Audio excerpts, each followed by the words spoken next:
as technologists, we have just an amazing opportunity to make sure that the next 100 years is going to have a lot of the principles that we've been pushing in the market around decentralization, privacy preserving first, around self-sovereign identity, right? And I'm super excited about it. I don't think it's going to be 5 years though. I think it's going to be another 20. All right, so 10 years from now, we're 10 years away. There you go. Privacy in Motion explores how your personal data fuels billion-dollar systems, while examining who controls the rules of digital privacy and what it truly means to own and protect your identity. You're out here on the Vegas Strip, you get to make money through people taking photos of you. Yeah. Do you think that, think of all the people who are just giving their image away on Instagram, right? Or on TikTok. Do you think people should be paid and be rewarded for when they give their information and their image away? I believe 100%. 100%. Everyone should be monetizing. Do you think your phone's listening to you? And what do you think like the big tech companies are doing with that data? Selling a bit of it and then using it for like scientific purposes to research the future technology. Do you believe that if normal apps, social media, e-com, whatever it would be, if they were a little more difficult to use, but because they were being more privacy sensitive, that people would use them, or are they really just going for convenience? I think convenience has a lot to do with it.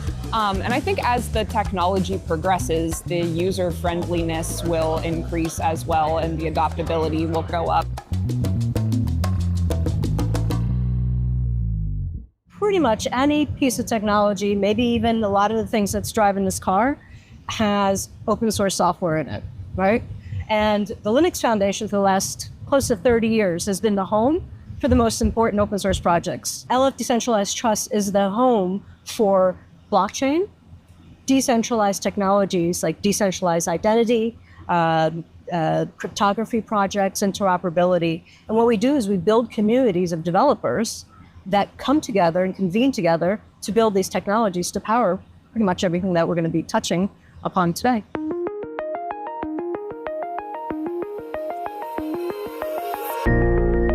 I think a big portion of the Web2 developer ecosystem needs things like they need education, right? So at the Linux Foundation, we've trained millions and millions of developers on technologies like the Linux kernel or Kubernetes, and even our own LFDT projects like Bezu and Hyperledger Fabric, right? Because why? Because developers need a career path very often to get a job. If you want to go and get a job at JP Morgan, or if you want to go get a job at, Pfizer, right? They hire developers that have certifications, that have training. So I think that's one of the biggest barriers to the Web2 developers that want to upskill, that want to get involved in the community, is they don't have enough of those professional paths. Why are you skeptical of crypto? The randomness of it seems. The trends out. I was telling him it's not different to me than somebody showing up to school in some bizarre outfit and they either get bullied for it or it takes off and it's trending. It seems random to me. I don't get it. I think you either have to get with the times or you get left behind. Many of these developers, they've not experienced crypto, Yeah. right? And Web3 apps. They haven't experienced metaverse, right? And different types of things. And it's interesting to see when they do, and kind of like the things that they critique about.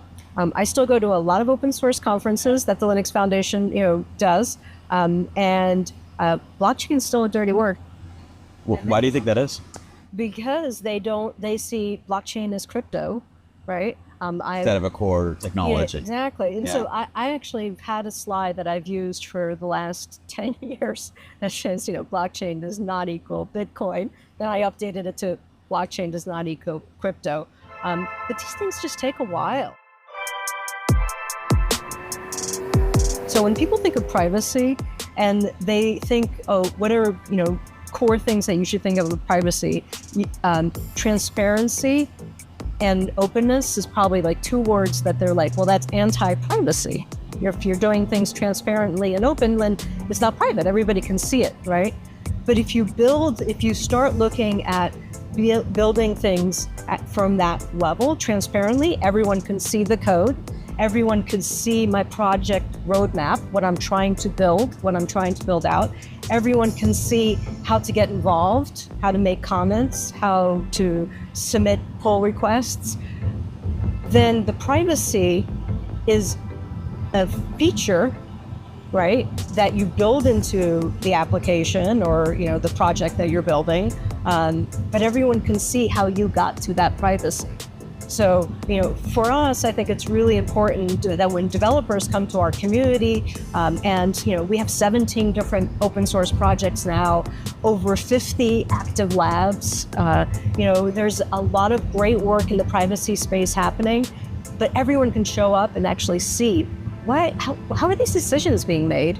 Why was this specific path chosen to get to, verifiable credentials being the core of the application, right? So those are the kind of things that I think are important for developers. Saying, hey, we're building this stuff and we're building it in the open, I think is going to be a much better approach than, coming to market with a product that no one has any idea how it's built. And sure, you telling me it's privacy preserving, but maybe not. Code alone can't protect what culture ignores. How do you design privacy into products people can actually trust? That's our next step. Checking in on where ethics, marketing, and metadata collide. All right, so there's a button you're gonna push. This one. On the floor, right there. This one. No, one next to it. There's that, and then pull up on the metal. No, the other side. What? The other side, yeah. So no, push down, and with your finger pull up. Yeah, there you go. There you go. And just pop that out. Now I know.